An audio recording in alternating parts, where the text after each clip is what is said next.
What's up, everybody? It is your boy TCG Timmy back with another video, and we do this every day except for yesterday because, to be honest with you, I got a little too, and some people just, can take a day off. But we're back on the grind. We're back being consistent. Like, comment, subscribe, and let me just tell you guys something. This is where I started. Okay, yes, I came in at Cosmic Eclipse, team up, that end of an era type deal. But this is where I know my stuff. Okay, I do have all the sets pulled up because it's always good to just look over everything, even though, let's be honest, some of these early sets you're gonna see. But listen, like, comment, subscribe, man. We do this every single day. And let me tell you one thing also, that this era, in my opinion, I'm just going to straight up say this before we get into it. It's going to be interesting to see where it goes from here because the PSA 10 pop is very high on a majority of the top hits of this era. Of course, you have Evolving Skies with Umbreon, which that card I always say should be in a museum, but unfortunately, they printed the hell out of it. And there are over 20,000 PSA 10 copies. Okay. So, with that being said, let me know down below if you think that these high ass PSA 10 pops, and I mean high, especially with One Piece taking over a little bit, and you see they got below 2,000 PSA 10 pop, even though the percentage of the cards that they send in are super high to get graded in that. They just don't print them as much, and I think that benefits them highly, and it leads to Pokemon, people are kind of scratching their heads a little bit like, hold up, if this card isn't exclusive, then why should the box be exclusive? So I do own a shit ton of all this stuff except for the sets that we'll get into here in a second. But I just wanted to point that out, man. I look at the market a lot. I look at pops a lot. And yeah, man, let's just get right into the video. So we're going to start off with Sword and Shield base. Immediately, not much to talk about here. I have this Marnie card actually sitting right here in front of me. It's like a $30 card near mint. Box is like $600, and I know there's a big collector base out there for base sets. That's why I tell everybody Mega Evolution's base. It may not seem like a base set, but it is. It's a good play. Great cards in that set. Jesus, like, can you go wrong? I mean, the cards in Mega Evolution's base are better than majority of the sets in Scarlet and Violet. I'd even argue it's right up there with Destined Rivals, but hey, who am I? So let's just get right into this. Marnie used to be so popular, bro. And I have the Snorlax card here too. Kind of holds a premium in a PSA 10 actually, so a little bit of a sleeper card there. I have this card too. This is back when I was opening a shit ton of cards, and I know, guys, like, what are you thinking? Opening Sword and Shield base, but at the time, it would come in collection boxes with Cosmic, with Celestial Storm, with Unbroken Bonds. So, I was opening it. They had beautiful promo cards back then too. The Deoxys and Espeon, along with the Umbreon and Darkrai promos. That box is an $1,000 box. I mean, that's just what, 4 packs, 6 packs in a box and 4 promos. So, guys, another lesson. I know this is completely off topic, but look for promos, man, because they're always going to be more scarce than the cards that you can pull in a set. Anyways, where would I rank this box? $600 box. Absolutely not. Absolutely not. Sell everything. 600, dude. If you can get 600 for a set that sucks this bad, how much more do you see this box going up?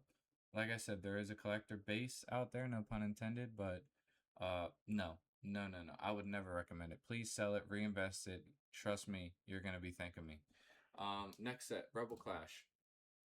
I had this boss's orders card, the secret rare. I bought a shite ton of them. Right before not right before, but like a little bit before Destined Rivals, knowing that he was definitely going to be in the set. To me, this set is terrible. Holds a premium because of scarcity once again. And just the rainbow cards are overplayed, man. These were big at a time. There was a time where this boss's orders actually went for more than what I sold it for when Destined Rivals was coming out, believe it or not. I do own this card. I own this card, and I own this card still. I'm selling them in a lot right now. Fire sale unlimited on eBay if you want to buy anything from me.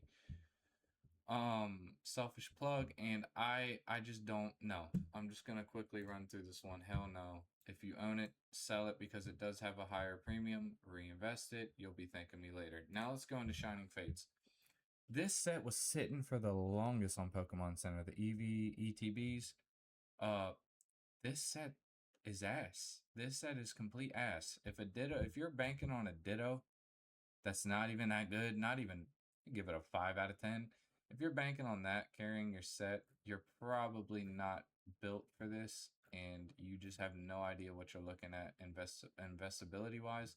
I do own this Crobat, not because I wanted to, because I pulled it. Like I said, I was opening a lot at this time and I feel like a dumbass. Yeah, just didn't get printed a lot. Sell it, sell it to reinvest it into way better things. Um, yeah, just pretty simple on that one. Let's go to Champion's Path here. This is where it starts to get a teeny bit interesting.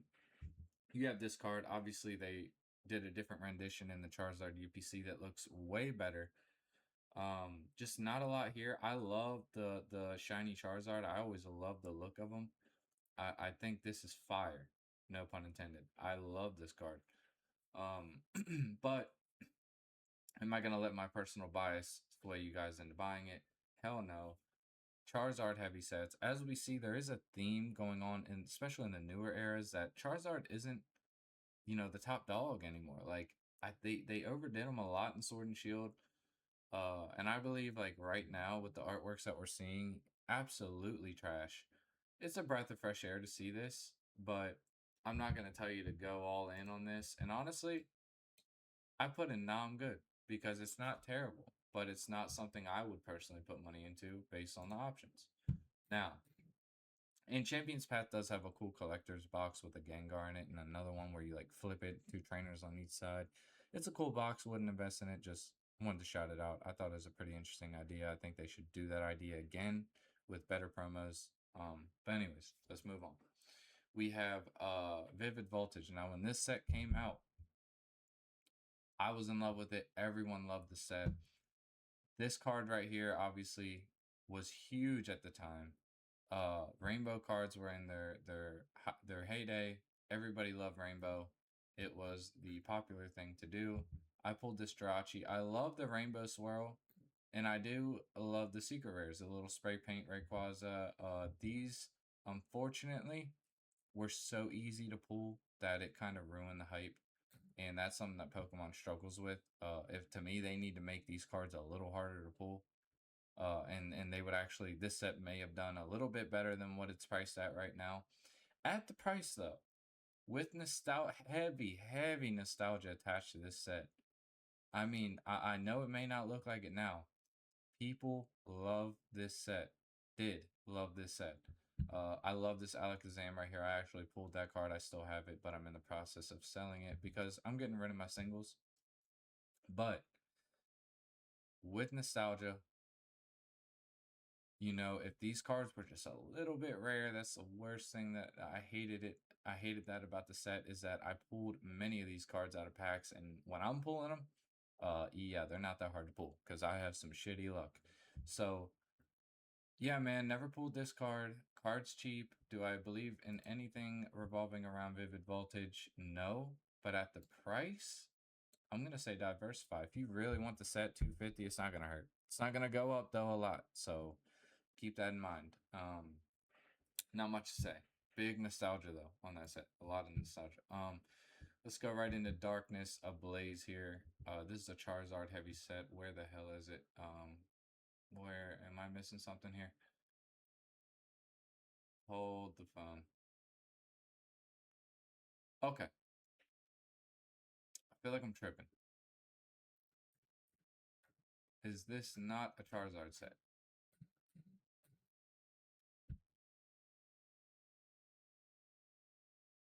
Okay.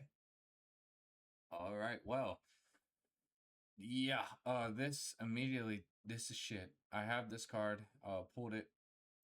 I have this card, I pulled it, and I have that card, I pulled it. So I got some pretty good luck on this set. It's a very small set, but not a lot going on here. Am I tripping, guys? Is this a Charizard set, or does this not even have a Charizard in it?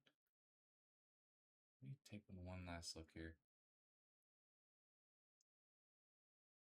All right, well, with that being said, we're just gonna put that straight into the back of Sell Everything. There's no reason to have that set. Garbage. Love the look of the box, though. I love the color on the box. Other than that, no. Let's go into Battle Styles. The set that kicked it off. I've never even seen this card. Hold up. I actually like that card. The set that started it off, no trainer gallery, but Sleepy T-Tar.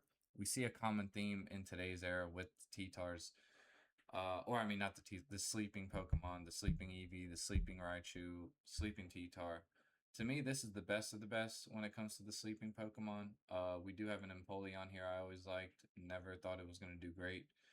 Um, 250, honestly, if you just want to say fuck it and buy a box, actually I put in the front of Diversify because it is better than Vivid Voltage.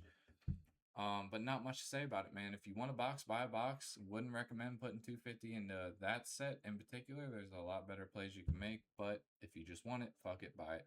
If you want to complete your Sword and Shield, collection, whatever, buy it. Now we get into the good shit. Now we get into the really good stuff here. No trainer gallery. I think if this set had a trainer gallery, man, we would be talking about just top tier set right here, and it is still a top tier set. I'm gonna go into a couple cards that I really like. This right here, low pop, low PSA 10 pop, and I only know that because I've been keeping track of this card. Compared to other sets, this set as a whole has a very low PSA population, way less than the others. This set is relatively short printed, especially in today's world of cardboard. This set is definitely short printed. I love this card. I never knew what this Pokemon was. I just love the look of this art. Um, this set has a great theme. I think theme matters. The blue box, the winter theme. This has got to be the worst top tier chase of all the sets, in my opinion. The top tier sets, that is. This card went up a lot because of the gold coming back. And you know what, guys? I love this set. I actually love this set. And I think it's going to have a higher premium than people think. The Galarian Articuno. Wow. Love that card. That's a beautiful card right there. They have great the legendary birds. They did fantastic. That's like a little Roadrunner action. Meet, little Roadrunner action. Blaziken though, don't like that.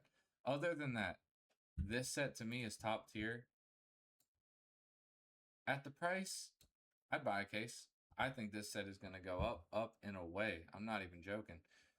Blue box. That's another thing, man. These color boxes, we don't get them anymore. They're going to hold a premium, guys. I'm telling you. They look beautiful on display. Let this set let it marinate a little bit. And I'm telling you, you're going to be thanking me later. Pokemon Go. I know it has the Mewtwo. I love this Mewtwo card. I really do. But take a look for yourself, guys. There's nothing here. Nothing. And let's just talk about it. Why did they release this set way after Pokemon Go what was hyped up? Like 4 years after. You think if you're gonna release this set, you gotta release it like right when the fire's stoked. You waited way too long to release this Pokemon, and wow, that is a really pretty Pikachu card. I like that card a lot. I like that Blastoise a lot. I think if this set would have came out right as Pokemon Go was out, we may be talking about something different here. But and these Radiant cards never stuck because they didn't make them into full arts or secret rares or special illustration rares. If they would have made these into special illustration rares, come on, man, we'd be talking a whole different story here. So where would I put it? Sell everything. I just think you can reallocate the money into better stuff. Let's get into Evolving Skies. Now immediately, sell your house. But I'm going to tell you a couple things. I don't even want to say how good this set is because everyone knows that. Dragonite, Umbreon, 2 Umbreons, Rayquaza, 2 Rayquazas. Both the cards are good. Both the Umbreons are good. The Dragonite, we never get Dragonite cards, man. I think that is just a shame on Pokemon. And then when we do, we get the ugly one with the freaking wings on its head. So, Espeon, I always loved it. High PSA 10 pop. That is my biggest gripe with this set. This card belongs in a museum, locked away in a cage, for people to just walk by and view it. but they printed it to the ground. And I know people don't want to believe that because it didn't get a reprint when everyone was waiting for a reprint. It didn't get one, but guess what, guys? These cards are not scarce. They are not scarce at all. This is the reason you haven't seen these cards go up. They're fucking like, dude, it's like, why would you print this set more than, well, okay, they're going to sell a lot of boxes of this set. I get it. They're going to sell a lot of product. But man, take a little hint from One Piece. Don't print your best set to the ground because now, I mean, I hate to compare it to it, but the junk wax era of baseball, I mean, it kind of reminds me of it. But hey, sealed product is a deflationary asset, so we're not really talking about the singles, but beautiful cards, beautiful, top tier. I don't even know what comes close. But with that being said, we're still gonna put it in Sell Your House. Now we get to my favorite set. This is my favorite set of the era. Yeah, you have a lot of fluff here. You have a lot of filler here, but Celebi, Mew, Mew, Espeon, Gengar, the best Gengar card we have ever seen, and that includes the Ascended Heroes Gengar. This to me still is the most unique, has a lot going on. I love it. Love everything about it. It's got a moon in it. You'll see a theme here. If you put a moon on a card, it looks beautiful. It sells well. This just has everything going for it, man. And to me, the box, that box, the pink with the Mew on it, you just can't beat it, man, in my opinion. I know people don't have the memory, thank God, because we got a lot of new people. But yes, a lot of these were stolen out of the factory and the hits were stolen. So what does that mean for the future pull rates of this set? Who knows? But relatively low PSA 10 pop compared to the newer sets. And I just love this set, man. I love it. Call, say personal bias, whatever. This is going in front of Evolving Skies for me. Now we get to celebrations. Um, I love a lot about this set. Again, super high PSA 10 pops. But, you know, when the singles market was going crazy not too long ago, about 8 months ago, these took off. Especially this one in the PSA 10. The Mew. The Ho-Oh. These are just great cards. I know they're like, the classic versions. They have the yellow borders. I don't know how much people are going to, how that's going to age. This card was very popular, the Gold Mew. Then you got, these are super overplayed. Super overplayed. I have this card. It's like a fucking $20 card. Printed to oblivion. So what do I think long term? They're just hitting on nostalgia. Nostalgia sells more than anything in Pokemon. So in my opinion, right now, buy a box because 30th is coming out soon. This is going to go up when that comes out, and maybe people are going to appreciate it more. I still love Generations. Number one, better artwork, more original artwork, and number two, it got way less printed than Celebrations. So that's where I stand on Celebrations. And yeah, let's get into the one set that I completely overhyped when I was buying into it. I was buying it at $115 a box, still made like 3x the bread, but I loved this set when it first came out. I really did. I thought people were higher on Palkia and Dialga. I thought this Dialga card, I still think this Dialga is beautiful, but it got printed to the moon. It got printed to the moon and back. I don't know why I thought this was a good chase. I still think it's a better chase than Chilling Reign, but Chilling Reign just has better depth and better cards in it. So I'm gonna keep this one short. It does have that Misty. Can't find it. This does have a trainer gallery in it. What are we going to see from the trainer gallery moving forward? I don't know. Where the hell are the trainer gallery cards? I don't see them. But you know what? Price point, I'm going to put it in the back. You know what? I'll put it in the front of Diversify because honestly, it's not a good play in my opinion. But if you want it, buy it. It's not going to hurt to buy it. That's why I put it at the front. This set is going to go up.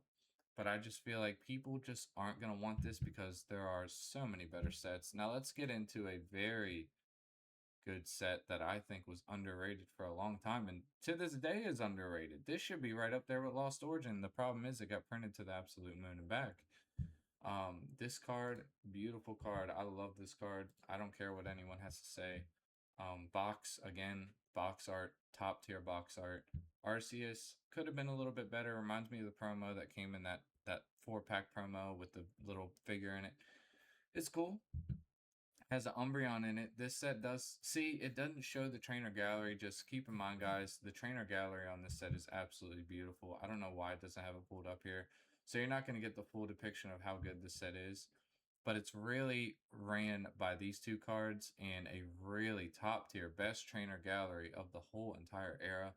So to me, at the price point right now, I'd put it at the front of buy a case. Because in my opinion, it is a better set than Chilling Reign, has a better looking box. Theme isn't up there with Chilling Reign. Originality isn't up there with Chilling Reign. So these two are like neck and neck in my opinion. But yeah, it doesn't hurt to buy a box. Now we get to Lost Origin. Now we get to a set that I really don't like, and I know a lot of people like it. And obviously, this card right here is absolutely amazing. It reminds me of the Magikarp. And it does have some Pikachu cards that, again, aren't here because they're trainer gallery. Don't know why this card's so expensive. I hate this card. I think this should be a $30 card. People love it. I don't. So to me, I was having talks with my friend a little while ago. This set is a little too top heavy for me. But this is a top. This is like top 3 chases of the era. So I do see Brilliant and Chilling going above this set long term. And I know it's gonna sound crazy now because you know the box art too is really good. But yeah, I just no. I can't recommend people buy this over certain sets. So I'm gonna put it at the back of buy a case. For me, I just said it since the beginning. It's just not better than these sets here. It's so top heavy. If they would have just put a little bit more thought into other cards for this set, like the Fat Pikachu's in it with Ash, that's another selling point though. Ash does not get a lot of cards. Okay, so honestly, you could teeter totter this around. It depends on what you value. For me, I like a little bit more depth. I like a little bit more top tier Pokemon. Obviously, Pikachu is, but it's just those 3 cards, 2 Pikachus and a Giratina. And that's it. And so now we get to Silver Tempest. And again, there's a Rayquaza that's not going to get shown here. That is second best card in the set. But to me, this reminds me so much of XD, Pokemon XD, if you guys have ever played the game. I love this card. Problem is, like every other top tier chase that we're going to mention here, it's got the freaking highest PSA 10 pop you've ever seen. But sealed product wise, this is going to do similar to Celestial Storm, in my opinion. And obviously, this is the last box. I'm not going to recommend you buy a case of that. That's going to be at the top of buy a box, but it's a high buy a box. And it's teetering, like it's right in the middle, like this and that. So I'd recommend buy a box. Doesn't hurt to buy a box. This is going to go up. It's going to do Celestial Storm type numbers, but it's not going to be the top of the top. So in my opinion, which set out of all these, if I had $10,000, where would I put it? I'd put it into Brilliant Stars. I put about 5,000 into Brilliant. Maybe I buy a box of Lost and Chilling. And then pick your poison. Pick your poison with these two. Evolving Skies is way too expensive, so you're not going to get as many. Fusion has more upside in my opinion. So yeah, guys, I think Brilliant and Fusion are the really just the screaming buys to me. Oh yeah, and Chilling. These 3 are the screaming buys to me right now. If you really believe in like long-term longevity, you think this box is just gonna do crazy numbers.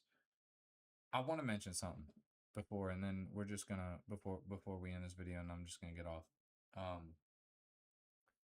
Team Up, the top chase in that set has only a 2,000 PSA 10 pop. Okay, now go look at Evolving Skies' PSA 10 pop. I think, you know, yes, it is the best set we've ever seen, but I think that is going to play a big role in the pricing of these cards, which ultimately leads to people wanting to open it and ultimately can affect sealed product value. So take that into consideration, guys. This is just my list. Let me know down below your list, maybe some sets you would switch around. Just let me know, guys. Yeah, and like, comment, subscribe, man. We're on the road to 100 subscribers. Appreciate all the love and support, guys, and I'm out.